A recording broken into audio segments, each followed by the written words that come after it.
আজকের বিদায় সমারোহ দিন যিনি বিদায় করছেন শ্রী ডি সেট্টি স্যার উপস্থিত আছেন, আমাদের respected CMD medical director CSD administration sir, উপস্থিত আমার অফিস কলিগ ভাই কবিতা।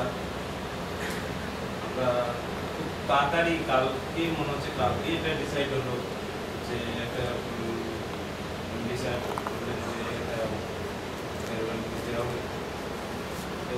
খুব তাড়াতাড়ি হতে মধ্যে প্রদ্যুৎকে সবাই আমরা সব স্টাফরা মিলে সেভাবে খুব তাড়াতাড়ি করেছি যে আজকে যে 31শে জুলাই ওনার রিটায়ারমেন্ট, আমাদের সঙ্গে শ্রী ডি সেট্টি সাহেব এখানে 2005 সালের মার্চ মাসে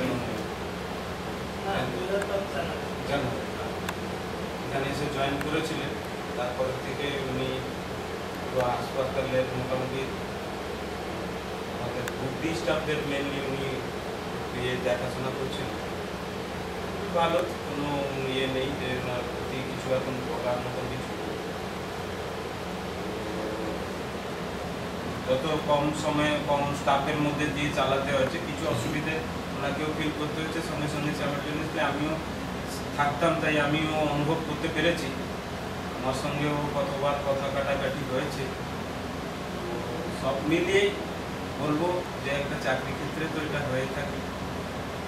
সেটিবাবুকে পার্সোনালি রিকোয়েস্ট করবো এইখানেই যেন আমার সঙ্গে যতগুলো ঝামেলা হয়েছে কোনো রকম মনে করবেন না।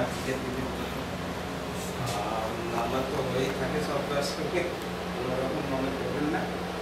আপনি সুস্থ থাকুন, ভালো থাকুন। আপনি যে রিটায়ার করে যাচ্ছেন, আমি তো মনে করি না আপনি রিটায়ার করছেন, দেখাই যাচ্ছে না আপনি রিটায়ার হচ্ছেন। তাই আজকে আপনি যাচ্ছেন, কালকে কেউ যাবে, সবাই চাকরি সূত্রে যেতে তো হবে। ভালো থাকুন, সুস্থ থাকুন, আমাদের হাসপাতালে আসুন, কিন্তু সুস্থ হিসাবে আসুন, কোনো ট্রিটমেন্টের জন্য নয়। এই বলে আমি আমার বক্তব্য শেষ করছি।